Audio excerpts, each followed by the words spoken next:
Mas e se derrubarem a internet, o Bitcoin acaba?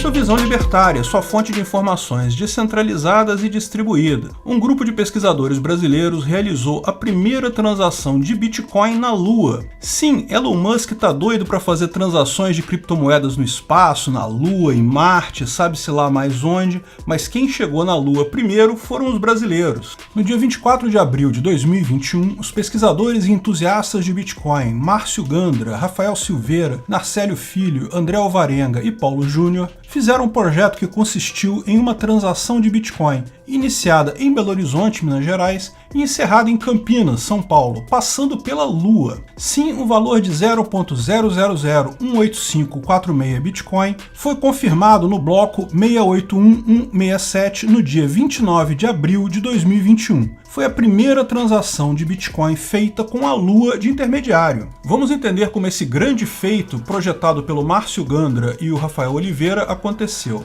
O André Alvarenga, em Belo Horizonte, usando uma carteira Bitcoin, criou uma transação enviando alguns satoshis para o endereço do Narcélio Filho. Normalmente isso aconteceria pela internet normalmente, se você tem uma carteira Bitcoin, sabe como fazer isso facilmente. Porém, a carteira onde tal transação foi criada estava fora da internet. Isso não muda nada em relação ao protocolo do Bitcoin, apenas a transação precisa atingir outros nodos da rede Bitcoin de alguma forma para ser processada e confirmada. Então, tal transação, um arquivo com um total de 308 bytes, que inclui a informação sobre a origem, o destino, a quantidade de bitcoins, bem como a assinatura digital de quem está enviando, foi mandada na forma de um arquivo para o Rafael Silveira, na cidade de Macacos, em Minas Gerais. Lá, os 308 bytes foram codificados para código Morse, um sinal bastante simples e muito efetivo para envio de comunicações. A partir daí, o Rafael utilizou um transmissor potente de rádio amador com uma antena direcionada para a Lua.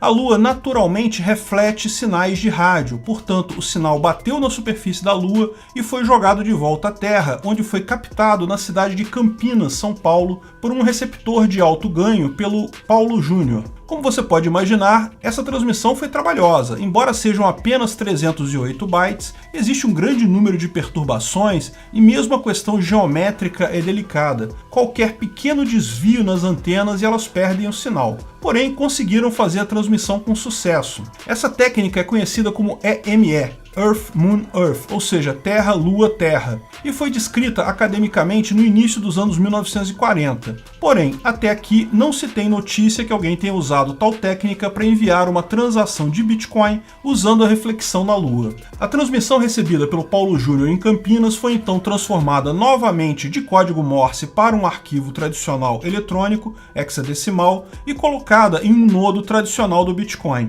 Assim, o receptor, o Narcélio, recebeu o valor. Como era uma transação legítima, seguindo o protocolo, bastou ser colocado em outros nodos do Bitcoin para ser processado no bloco 681167 e confirmada. Precisamos ressaltar algumas coisas aqui. A data para essa transmissão não foi escolhida por acaso. A transmissão foi feita próxima à chamada Lua Rosa, um momento na trajetória da Lua que ela está mais próxima do planeta Terra. Como a perda de sinal é grande nesse processo, é melhor ter a menor distância possível a ser percorrida. A distância entre o emissor e o receptor, entre a cidade de Macacos, em Minas Gerais, e Campinas, em São Paulo, é maior que 500 km.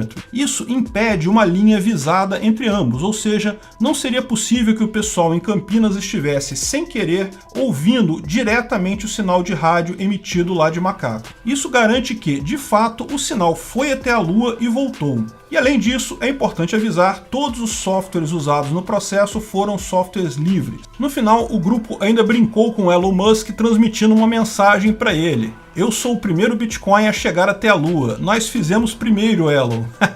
Boa sorte com Marte, Elon Musk. Você ainda tem chance de fazer a primeira transação lá, mas olha só, não demora muito não, porque o pessoal aqui é fera, hein? Daqui a pouco te batem nessa também. Muito bacana o feito do pessoal, alguns deles são contribuintes aqui do Visão Libertária, o que é uma honra para nós. Mas se você achou que isso era apenas uma experiência engraçada, sem nenhuma consequência de fato, pense melhor. A transação faz parte de um projeto maior de estabelecimento de uma rede de transmissão Bitcoin usando o rádio amador, chamada satoshi.radio.br. Dá uma conferida lá no site deles. A ideia é ter uma grande rede de radioamadores e, com auxílio de satélites amadores, conseguir gerar de fato uma rede alternativa totalmente independente da internet para transacionar Bitcoin. Sim, caso você não saiba, existem hoje vários satélites amadores. São tipicamente satélites pequenos e leves que pegam carona em voos de lançamentos de satélites tradicionais e são colocados em órbita por uma fração do valor, visto estarem apenas complementando a carga útil do foguete. Isso já é bastante comum. Sim, muita gente acha que o Bitcoin é intrinsecamente ligado à internet.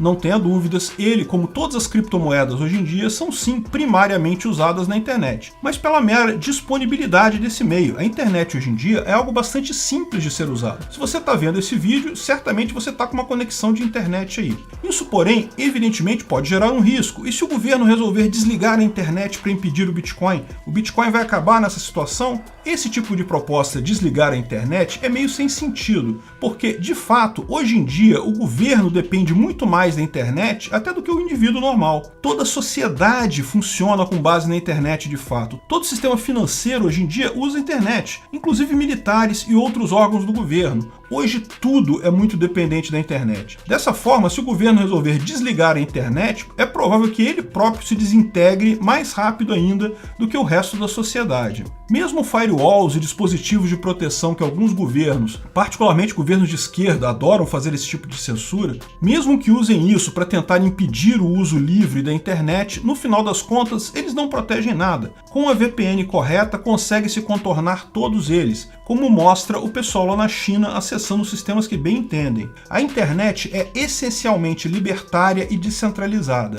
Bem, como o projeto satoshi.radio.br mostra, mesmo que se desligue a internet, seja por ação do governo, seja por um acidente ou problema ambiental, o Bitcoin pode continuar. O protocolo do Bitcoin exige sim uma rede de comunicação mundial, mas não necessariamente precisa ser a internet TCP/IP que estamos acostumados com tanta frequência. De fato, basta haver uma forma de comunicação que ligue uma quantidade considerável de nodos Bitcoin para a rede funcionar normalmente, mesmo que falte internet. De fato, a transmissão da transação usando o código Morse mostra que isso poderia ter sido feito de uma série de formas: telégrafos, sinais de luz, até sinal de fumaça. Aliás, isso mostra o acerto da comunidade Bitcoin em 2017 ao não aderir à expansão do tamanho dos blocos. A opção pelo aumento do tamanho do bloco, feita com o objetivo de dar mais agilidade, que foi abraçada por outras criptomoedas, tem o efeito de diminuir a resiliência da rede, justamente porque ela vai precisar de mais banda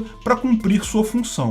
Tal como, diga-se de passagem, o sistema bancário tradicional. No final das contas, o Bitcoin se mostra mais resiliente do que governos e bancos tradicionais, justamente por manter a sua necessidade de banda em um mínimo. Qualquer meio de comunicação pode transmitir as transações Bitcoins e até os blocos. Se a sua desculpa para não ter Bitcoins era a internet, pode começar a pensar em outra desculpa. Pergunta para o Elon Musk, inclusive ele tem se mostrado bastante criativo em arrumar desculpas para não usar Bitcoin. Pergunta para ele que ele vai te ajudar nisso. Ou então acorde e pare de chegar em segundo lugar igual o Elon. Obrigado pela audiência e parabéns para a equipe. Esse vídeo foi um oferecimento de armataweb.com, cloud e serviços de data center, 100% de compromisso com a satisfação e privacidade dos clientes. Aceitamos Bitcoin, veja o link na descrição do vídeo. Se você gostou desse vídeo, clique no like e compartilhe ele em suas redes sociais. Se inscreva no canal para nos ajudar, clicando no botão vermelho abaixo. Se quiser ser avisado de novos vídeos, clique no sininho ao lado. Até a próxima!